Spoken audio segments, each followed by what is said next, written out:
Kas slepiasi po citrinos mutantės žieve, kokie gyviai išmirinėja po Majamio gatves, kam floridiečiam reikalingi polarizuoti akinių stiklai ir žinoma, ko jūs prikėlėte į Demiko subredditą. Į visus šios klausimus ir daugiau šiandieninėme 112 žinių epizode atsako socialinių tinklų tarnyba. Su jumis Paulius Mikolaitis ir man yra be galo malonu, kad įsijungėte. Plikledis – be galo nuotaikingas reiškinys. Jeigu netenka jo patirti pačiam, o tik stebėti iš šono, ir iš šono Portlando gyventoja Elze Kins stebėjo net 16 milijonų TikToko vartotojų, kai ši sausio 18 dieną iš savo namų tiesiog išvirto.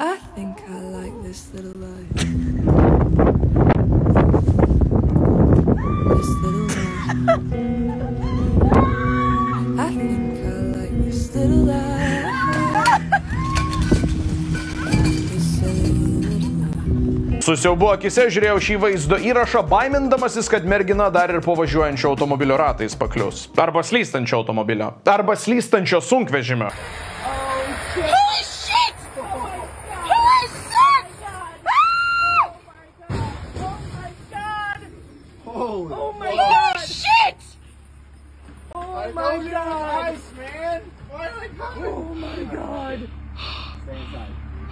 Šį vaizdo įrašą sausio 22 dieną iš savo verandos nufilmavo Mizurio valstijos Arnoldo miestelio gyventoja Caitlin Voisey. Gaisrinės suktukas pirmą kartą buvo patalpintas į moteriškės asmeninę Facebooko paskyrą ir per kelias dienas išsivaikščiojo po visus socialinius tinklus ir naujienų portalus ir žinoma rinko 10 milijonų peržiūrų. Sausio 25 dieną vaizdo įrašą į savo internetinių įvykių kompiliaciją įtraukė ir YouTube kanalas Kasdienė dozė interneto, bet juokinga, kad jo autorius Jasonas Grinievicas įvykį apžvelgia štai taip.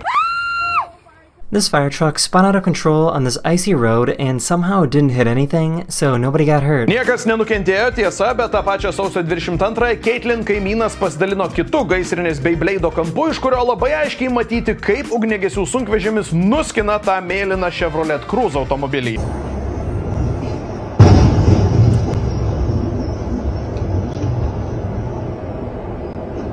Bet jo, šiaip džiugu, kad per absoliutų stebuklą niekas nenukentėjo. Kalbant apie nenukentėjimą, sausio 18 dieną Floridos vietinis žvejys Russellas Kentas pademonstravo, kodėl Jungtinių valstijų pietuose polarizuoti akinių stiklai gali būti gyvybiškai naudingi. This is why polarized glasses are a must.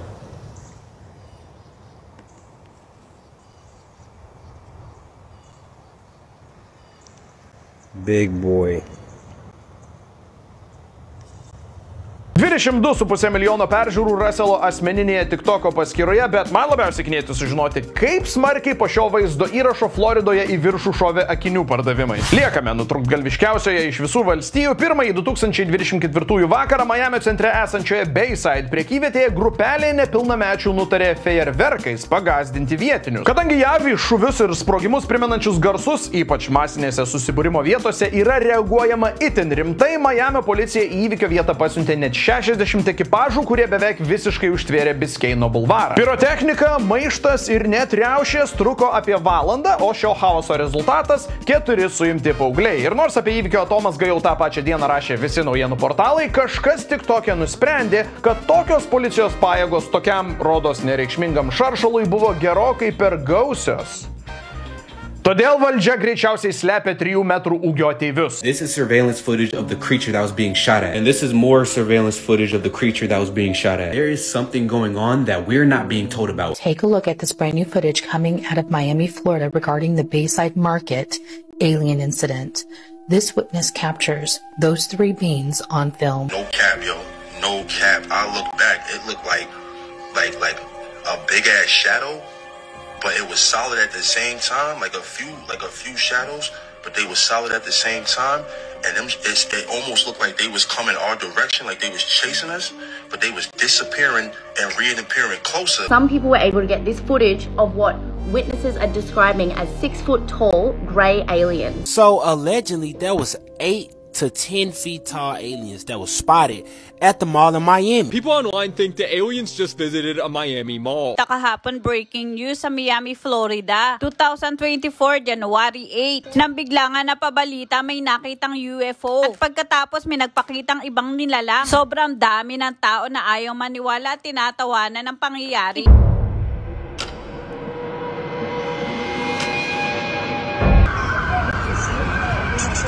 On the way.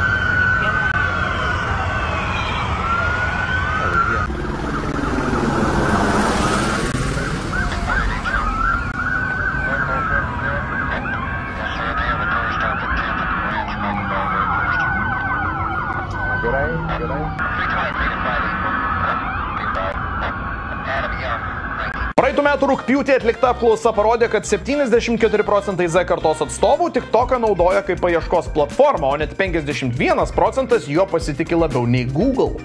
Šie faktai man yra kur kas baisesni nei bet kokios 10 pėdų būtybės iš kosmoso. Štai jums dar šiek tiek statistikos. 2023-aisiais Startuolių asociacijos Unicorns Lithuania užsakymu atliktas tyrimas atskleidė, kad 124 informacinių ir ryšių technologijų įmonės iki 2025 metų planuoja įdarbinti apie 650 rinkodaros specialistų ir 200 verslo analitikų. Kasgi imsis iššūkio patenkinti šiuos darbo rinkos poreikius, jūs klausėte? Virtualus koledžas Turing College ir jų naujoji skaitmeninės rinkodaros ir analitikos mokymų programa. Tarp kitko, remiama to paties reportaže paminėto Google.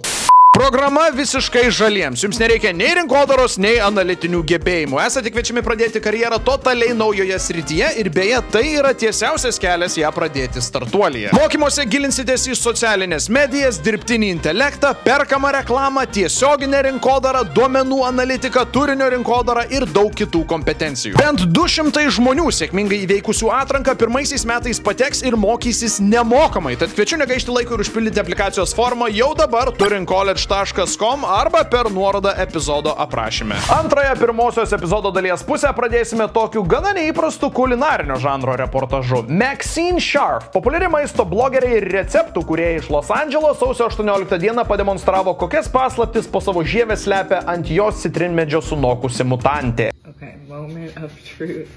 Let's see what is in this guy.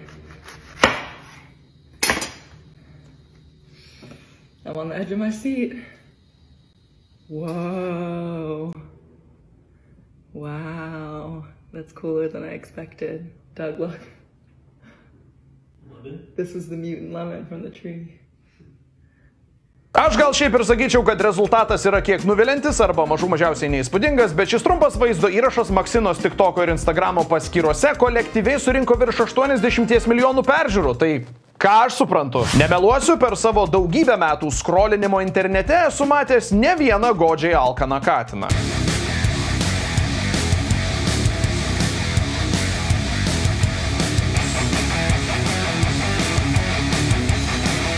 Bet savo technika ir efektyvumu turbūt niekas neprilygtų šiam.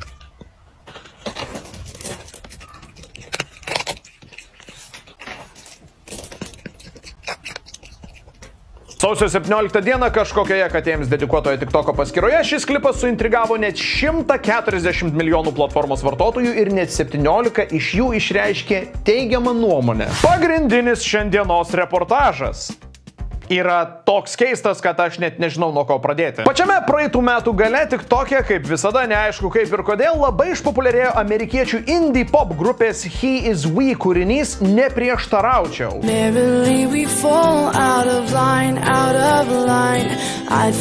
Priminsiu, kad jis pasirodė dar 2009-aisiais. Daina tam tikra prasme tapo ir vis dar yra TikToko algoritmo čytų arba raktų į sėkmę, nes jai limpa absoliučiai bet koks trendas ar turinio srovė. Nesvarbu, ar tai būtų šokis,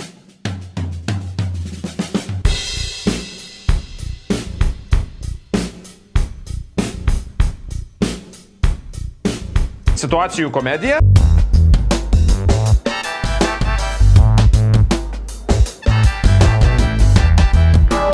ar totaliai su niekuo nesusijęs vaizdo įrašas, kuriame kūdikiui daroma rentgeno nuotrauka.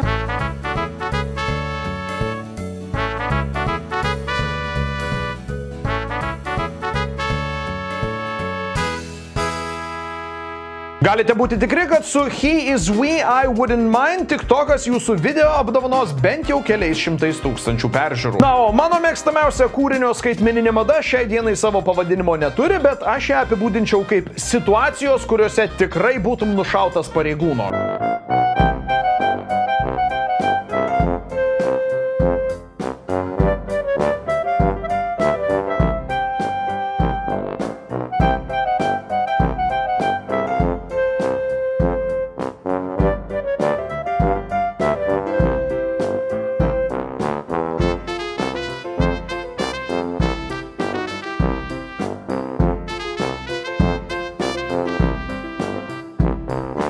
Dabar man belieka tik melstis, kad ir šito STT epizodo YouTube'as nepaverstų N18. Bet jeigu jau taip išeina, kad esate pilnamečiai ir neturėdami jokių rinkodaros ir analitinių žinių, norite savo karjerą pradėti lipdyti informacinių ir ryšių technologijų srityje, naujoji virtualaus koledžo Turing College skaitmeninės rinkodaros ir analitikos mokymų programa yra kaip tik jums. Tarp kitko remiama Google.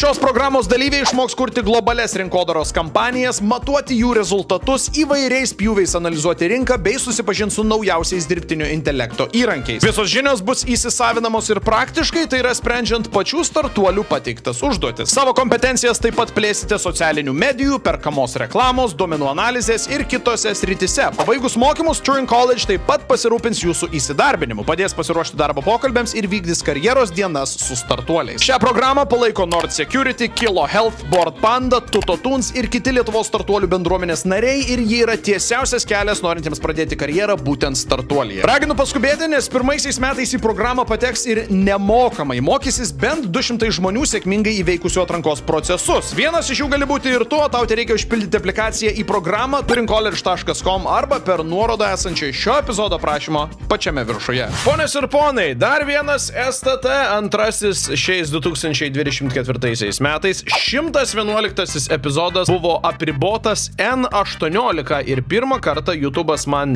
nepasakė visiškai dėl kurios vietos, tai tiesiog paliko jį prieinamą tik 18-mečiams ir vyresniems. O kadangi pati didžiausia šitos laidos auditorija yra niekam nepaslaptis kokie 14-mečiai, 16-mečiai, tai peržiūrų buvo, na, vadinkime, neįspūdingai. Nors gal jau visiems tiesiog atsibodo šitą laidą ir mes dabar skaičiuojame savo paskutinėsias dienas. Šiandien, kaip bebūtų, mes toliau dirbame kaip dirbę. Subredditas beje atsinaujino, yra absoliučiai tragiškai nepatogaus dizaino ir dar dėl to nepatogaus man, nes man dabar reikės savo šablonus apdirbti aplink naująjį dizainą. Mano moderatorius Karolinskis man parodė šiokį tokį apėjimo būdą, kaip atsidaryti senojo dizaino Redditą, bet jis nepilnai veikia, nes publikacijos, jeigu jas atidarinėjai atskirai, o man jas reikia atidarinėti atskirai, vis tiek yra pateikiamos kitokiame lange, bet dabar ar persidarinėti man šabloną, kai niekas to nebežiūrėsis, tad aš esu beje labai smarkiai užsikišęs ir sloguojantis, dėl to skambu kaip per vamzdį šnekėdamas, bet tai neturėtų trukdyti mano gebėjimui pasijuokti iš jūsų publikacijų. Ir tada keliaukime prie pačios populiariausios. Mylim ir gerbiam ūkininkų senelis, kai pasakau, kad nedalyvausiu bulviakasyje. Ieškomas. Čia ne photoshopinta, čia iš tikrųjų va tokia ir čia iš tikrųjų ir buvo su tokiu plakatu atvažiavęs kažkoks ūkininkas ant savo traktoriaus. Fantastika. Ūkininkai dar ir turi šiokią tokią kūrybinę gyslelę. Nors aišku, visi protestuojantys turi kūrybinę gyslelę. Negali sakyti, kad kartuvės nebuvo labai kūrybingas sprendimas, bet negaliu sakyti, kad pritariu tiems žmonėms. O ūkininkai, nu aš prisipažinsiu, aš labai smarkiai nesidomėjau. Aš mačiau, kad jie liktais turi kažkokias nuo 5 iki 8 sąlygų, kurias jie nori, kad Seimas ar vyriausybė apspręstų. Ir būtent dėl to jie protestuoja, bandydami surasti kažkokį tai bendrą kompromisą, kad galėtų jie toliau sėkmingai ir pelningai tikriausiai vykdyti savo veiklą. Pilna demokratinė teisė yra jiems čia suvažiuoti ir protestuoti. Jeigu prašymai nėra kažkokie idiotiški, ten kaip, nežinau, pavyzdžiui, kart ministrus arba atstatydinti demokratiškai išrinktą Seimą, arba jeigu jie nesukelia riaušių, nu tai tada aš nematau jokios problemos tame. Bet pakartoju, nebuvau labai įsigilinęs į tai, dėl ko jie protestuoja. Na, bet taip atrodo, protestuojantys ūkininkai, tie patys ūkininkai, kai reikia mokyti.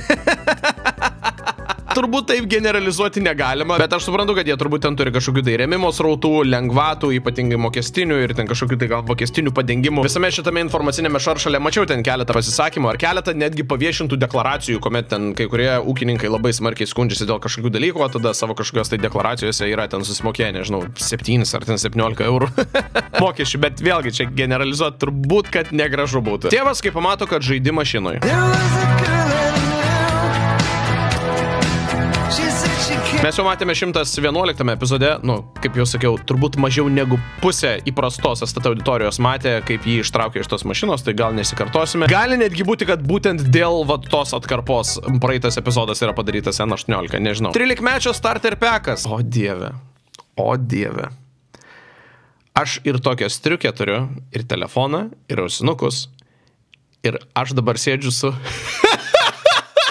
What the fuck? Ir dar aš su juodom kelnėm. Jeigu dėl šitų turimų dalykų aš nors kiek atjaunėju, tai ačiū labai, aš tikrai pasimsiu šitą. Aš neturiu tik tai Vans kuprinės. Turiu Good kuprinę. Va, ukrainiečių gaminamos kuprinės, absoliučiai nuostabios, jas esu reklamavęs, jas reklamavo ir Andrius Tapinas. Gamina ukrainiečiai, kurie gamina taip pat ir neperšaunamas liemenes ir kitus karinius drabužius, tavo jie gamina šitas absoliučiai nuostabės kuprinės. Tai Vans kuprinės neturiu, bet visi kiti daiktai yra antiek komiškai tinkantis. Aš net šitą bliuzoną užsidedu kartą į mėnesį ir aš jį užsidėjau šiandien, kai šitą memą tenka žiūrėti. What the fuck? Jo, jeigu taip rėkausiu, tai manau, kad tikrai nepasigerinsiu savo situacijos su savo gerklė. Pensininkės starter packas. Jėzau, šiandien starter packų diena. O tai... Dabar mums reikėtų analogiško vizualo praeitam. Tai pensininkų starter packas, kas tikriausiai būtų užsimti vietą autobuse, kas yra sąžininga. Tada kokia nors miela pastelinių spalvų kepurikė. Tada kažkodėl violetinis puchavykas su viršui esančiu kailiu. Ir tada, aišku, juodi kaliošai. Yra tikrai pensininkės starter packas. Visiškai sutinku. Ar mes turėsime šiandien dar daugiau starter packų, negaliu atsakyti.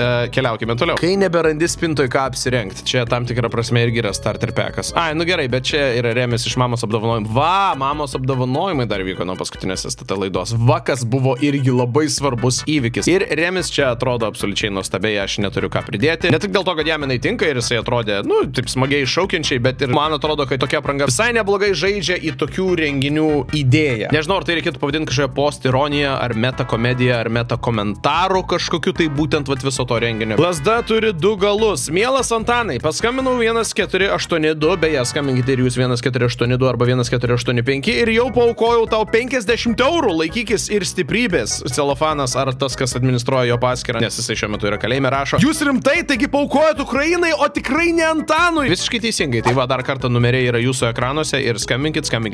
Ką tik prasidėjo nauja Radarom kampanija, kurios lėšomis bus nupirkti saugaus kario paketai. Kas į tos paketus įeina, numesiu kur nors štai čia vizualus ir būtinai junkitės. Ar prisimenate jį? Dabar jis atrodo taip. Ar jaučiatės seni? Ne, aš senas visiškai nesijaučiu. Tiesą pasakius, man, pasak jūsų pačių, yra 13. Aš dabar esu atjaunėjęs, esu žiauriai atsigavęs, o abu šie džentelmenai šiame meme yra nuostabus ir aš juos abu gerbiu ir keliauju toliau prie kito. Prieš 8 dienas, ar matėte naująjį GTA LT trailerį? O Jėzau, jau mes, man atrodo, tokių turėjom. Ir čia dabar bus ta pati Tomo Pečio daina, kurios aš jums paprasčiausiai negaliu pagroti. Tu negirdėjai, mums reikia grynų šiandien. Šiandien? Demiko subredditas pristato. Šitas kol kas atrodo profesionaliausiai padarytas, nes aš kaip suprantu, jo esmė yra pabandyti padaryti vizualiai panašų klipą į GTA 6 trailerį.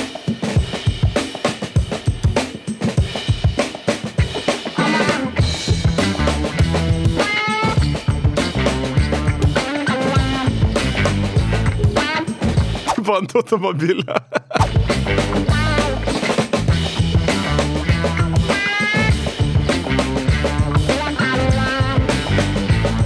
Įdomu, kas sustos tą moteriškę su 2 plaktukais. Ležas, va.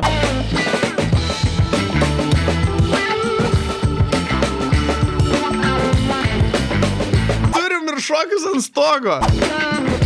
Yes, turim laivą ir laivų karalienę. Turime gyvūnus degalinėje. Taip. Policijos suėmimus. Dar ir kokius. Policija piešia saulės. What the fuck? Nepilnamečiai mušami.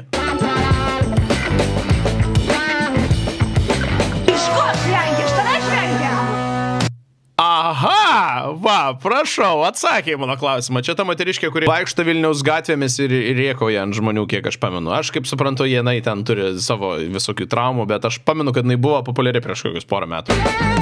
Šiandien mes nebeturime žmonių, kurie būtų greta mūsų ir pridengtų mūsų įvairius nešvarius darbelius.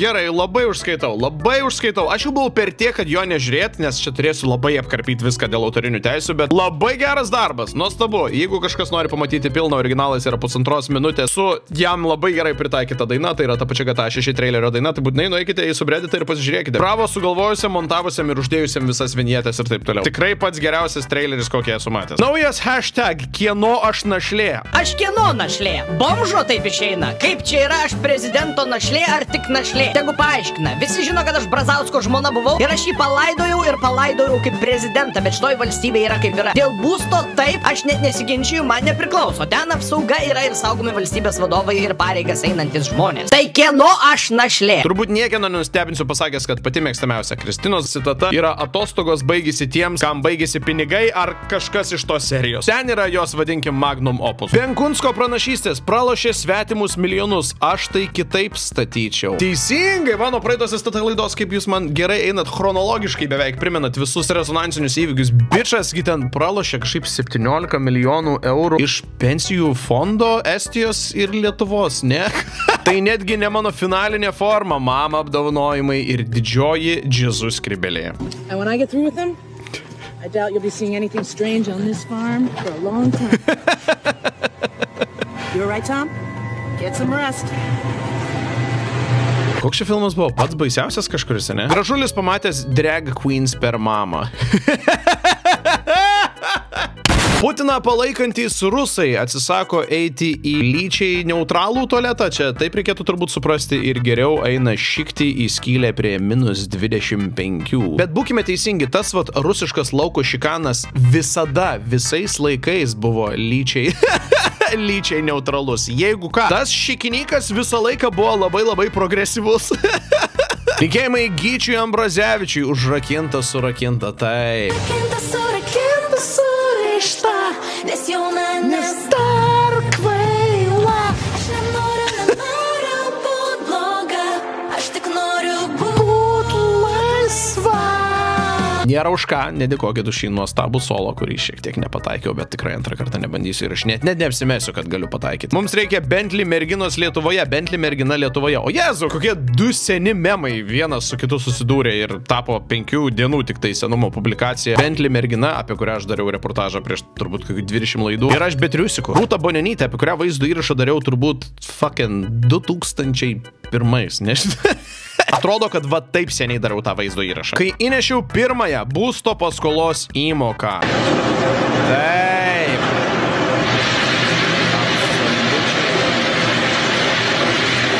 Gerai, mums nereik to girdėti. Absoliučiai feelinu visiškai 100%.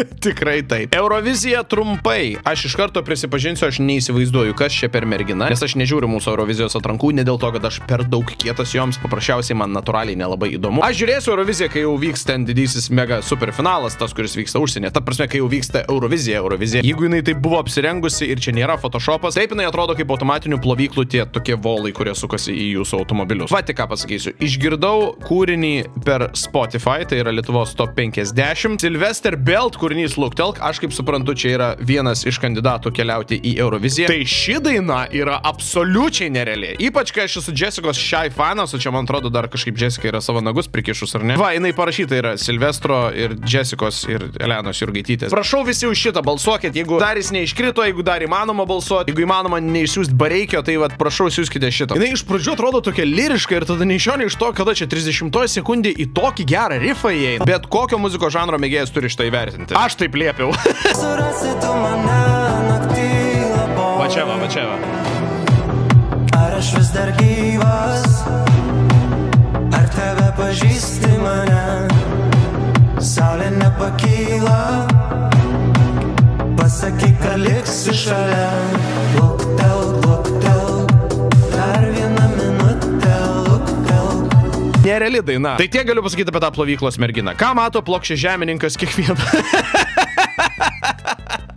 Toks netikėtai juokingas memas. Jo, plokščiažemiečiai, va, jeigu kas nori žiūrėti iš plokščiažemiečių. Aš norėčiau, kad jūs būtumėte teisūs. Aš norėčiau, va, kiekvieną dieną tai matyti per savo langą.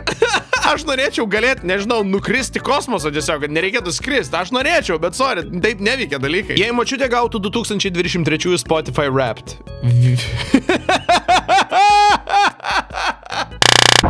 fantastika. O kas čia per fucking saldainis? Ai, čia gal latviškas tiesiog vienaragis. Gali tai būti, nežinau. Bet juokingas memas, labai geras captionas. Gal kitą kartą pasiseks labiau. POV, ir kodėl aš dar vienišas? Mano pick-up line'ai. Kumelį gal panašiai? Ai, aš kumelė. Tai jūs mane arklį pavadinot? Tai žengi, kad vaikiškai. Kaimėtis aš. Ane? Ja. Taip ir galvojau, kad Elena gaus šitą komentarą. Ne dėl to, kad jinai panašiai, ar ne, ta prasme, dėl to, kad Elena veliasi dažniausiai va tokio lygio diskusijas. Mane arklį pavadino, o gražu. Jam visiškai nerūpi absoliučiai. Šiaip iš tikrųjų ten, iš kur jis yra, arklys turbūt yra literaliai pats brangiausias dalykas ir būt pavadintam tokiu yra turbūt didžiausias komplimentas. Viešpat su jumis. Tai turėjot taip pat gražiai taip kalbat. Negražiai.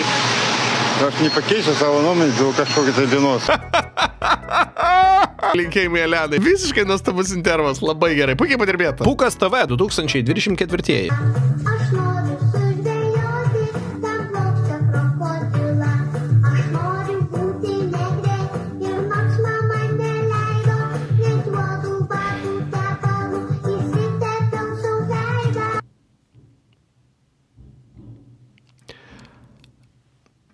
Šiandienos orus mums pristato populiariausios Lietuvos mamos mama Asta Meskino. Asta, palepinkite mus šiltomis prognozėmis. Oras +7. Dieną turėtų sušilti kokiu 20. Kad šiluma čia nelepina. Ačiū Asta ir didelis ačiū jums, mėly žiūrovai, už skirtą laiką. Šiam kartui tiek. Slava Ukrainai ir pasimatykime jau kitoje socialinių tinklų tarnybos laidoje.